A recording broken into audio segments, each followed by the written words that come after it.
दोस्तों, अगर आप बुबालू टीवी से नए जुड़े हैं तो हमारे चैनल को सब्सक्राइब जरूर करें। बात 1991 की है। रोमानिया के एक छोटे से गांव की एक मोनेस्ट्री में एक के बाद एक कई मौतें होने से गांव वालों में ये बात फैल गई कि वो मोनेस्ट्री शापित है। इसलिए लोगों ने वहां आना जाना बंद कर दिया। रात के अंधेरे में दो नन एक बंद दरवाजे की तरफ बढ़ रही हैं। उनकी आंखों में डर साफ देखा जा सकता है। एक नन अपने एक हाथ में लैंप और एक हाथ में एक खास चाबी लिए थी। दरवाजे के सामने पहुंचते ही उसने दूसरी नन से कहा कि आज हमें अपनी जान की कुर्बानी देनी होगी, नहीं तो वो सबको मार देगा। गॉड एंड्स हियर, यानी भगवान यहां खत्म होता है, यही लिखा था उस खौफनाक दरवाजे पे, जिसका मतलब है ईश्वर की शक्ति यहां खत्म होती है।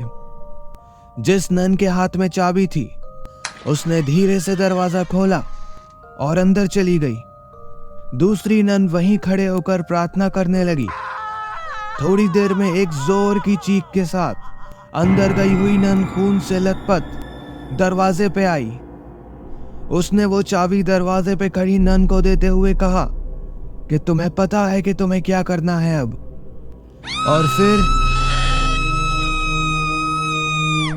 दूसरी नन तेजी से अंदर की ओर भागी और एक बड़ी सी खिड़की के सामने आके खड़ी हो गई। उसने एक बार पीछे मुड़ के देखा तो एक काली परछाई उसकी तरफ बढ़ रही थी। उस नन ने बोला कि ईश्वर मुझे माफ कर दीजिएगा, और एकदम खिड़की से बाहर कूद गई और उसकी भी जान चली गई। अगले दिन सुबह फ्रेंची नाम का एक किसान, जिसका काम उस मोनेस्ट्री में अनाज सप्लाई करना था, वो मोनेस्ट्री के मेन गेट पे पहुंचा, जहां उसे उस नन की लाश लटकी दिखी जिसे कौवे नोच नोच के खा रहे थे। वो डर के वहां से भाग गया। जब इन दो नन के मरने की खबर वेटिकन सिटी के बिशप को पता चली तो उन्होंने इस मामले की तहकीकात करने का फैसला किया। उन्होंने एंथनी बक नाम के एक प्रीस्ट और आयरीन नाम की एक सिस्टर को काटा मोनेस्ट्री जाने का आदेश दिया। सिस्टर आयरीन के पास कुछ खास शक्तियां थीं। उनका सिक्स्थ सेंस इतना पावरफुल था कि आने वाले खतरे का अंदेशा उन्हें पहले ही हो जाता था। वो आत्माओं को भी देख सकती थी। प्रीस्ट एंथनी बक और सिस्टर आयरीन काटा मोनेस्ट्री पहुंचे और दरवाजा खोल अंदर गए। अंदर जाते ही उन्हें अपने आसपास एक नेगेटिव एनर्जी महसूस हुई। कुछ अजीबोगरीब घटनाएं भी होने लगीं। आसपास रखी चीजें अपने आप अपनी जगह से हिल रही थीं। शाम का समय था और ये वहां की नन्स का प्रार्थना करने का समय था। तो दोनों मोनेस्ट्री से निकल के उसके साइड में बने गेस्ट हाउस में चले गए। आधी रात में एंथनी बक ने अचानक एक लड़के को वहां देखा। ये डेनियल था। उसे देखते ही प्रीस्ट एंथनी बक को एक घटना याद आई।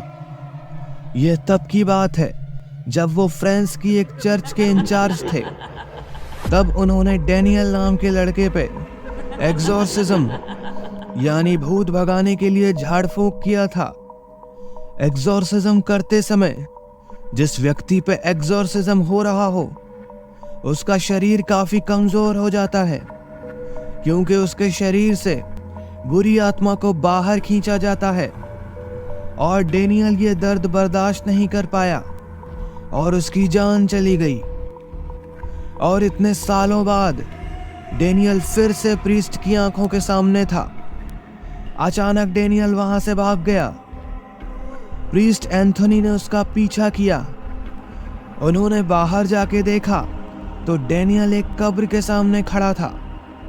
अचानक उसके मुंह से एक बड़ा सा जहरीला सांप बाहर निकला और प्रीस्ट पे हमला कर दिया। उस अचानक हमले से प्रीस्ट एक कॉफिन में गिर गए और कॉफिन का दरवाजा खुद ब खुद बंद हो गया। उसी वक्त सिस्टर आयरीन को सोते हुए एक सपना आया कि प्रीस्ट खतरे में है वो एक लैंप लेके उन्हें ढूंढने निकल पड़ी। अपनी शक्तियों से उन्होंने वो ताबूत ढूंढ लिया जिसमें प्रीस्ट बंद थे और उन्हें वहां से निकाल के बचा लिया। उन्होंने देखा कि उस ताबूत में कुछ किताबें और एक हड्डियों का ढांचा भी था। वो लोग वापस गेस्ट हाउस आ गए। अगले दिन वो दोनों फिर से मोनेस्ट्री के अंदर गए। सिस्टर आयरीन नन्स के खास कमरे में चली गईं। मोनेस्ट्री के मेन हॉल में प्रीस्ट ताबूत से मिली किताबें पढ़ने लगे। उसी समय सिस्टर आयरीन को एक नन मिली जिसने सिस्टर आयरीन को बताया कि बहुत समय पहले इस मोनेस्ट्री में एक एग्जॉर्सिज्म किया गया था जिससे हमारी दुनिया में एक पोर्टल खुल गया था। उस पोर्टल के जरिए बहुत सी शैतानी आत्माएं हमारी दुनिया में आने लगी थी। उसी पोर्टल से वेलिक नाम की एक शैतानी आत्मा भी हमारी दुनिया में आ गई थी। सिस्टर आयरीन ने उस नन से पूछा कि किस तरह वेलिक को हरा सकते हैं, तो उस नन ने बताया कि सिर्फ जीसस क्राइस्ट के खून से ही वेलिक को मारा जा सकता है।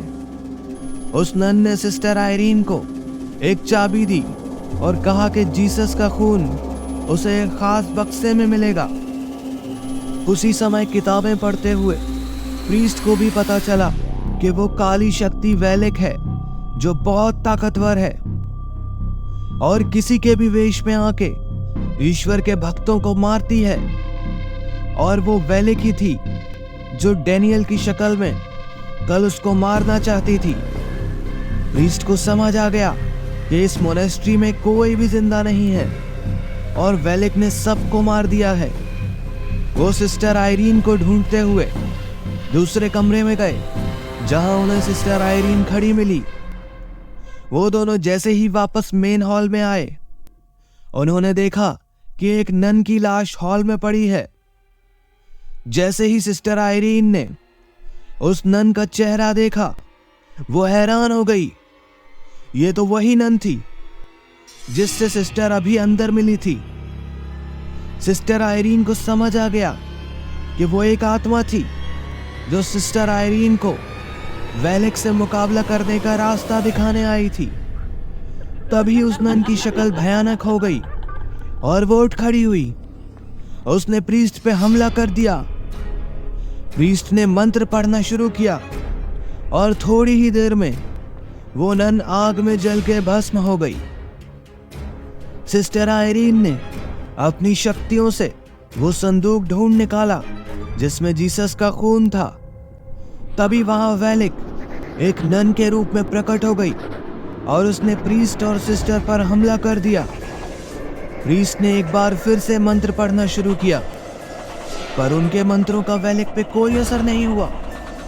वेलिक ने प्रीस्ट पे जोरदार हमला किया और इस बार प्रीस्ट खुद को बचा नहीं पाए और उनकी जान चली गई। अब वेलिक सिस्टर आयरीन के पीछे आने लगी, पर तब तक सिस्टर उस संदूक को खोल चुकी थी। वेलिक ने सिस्टर पर हमला कर दिया और उन्हें मारने ही वाली थी कि तभी सिस्टर आयरीन ने वेलिक के ऊपर जीसस का खून डाल दिया। देखते ही देखते वेलिक आग से जलने लगी। वो जोर जोर से चीख रही थी और कुछ ही देर में वो इस दुनिया से हमेशा के लिए गायब हो गई। सिस्टर आयरीन काफी चोटिल हो गई थी, पर उन्होंने कार्टा मोनेस्ट्री को वेलिक से हमेशा के लिए पवित्र कर दिया था।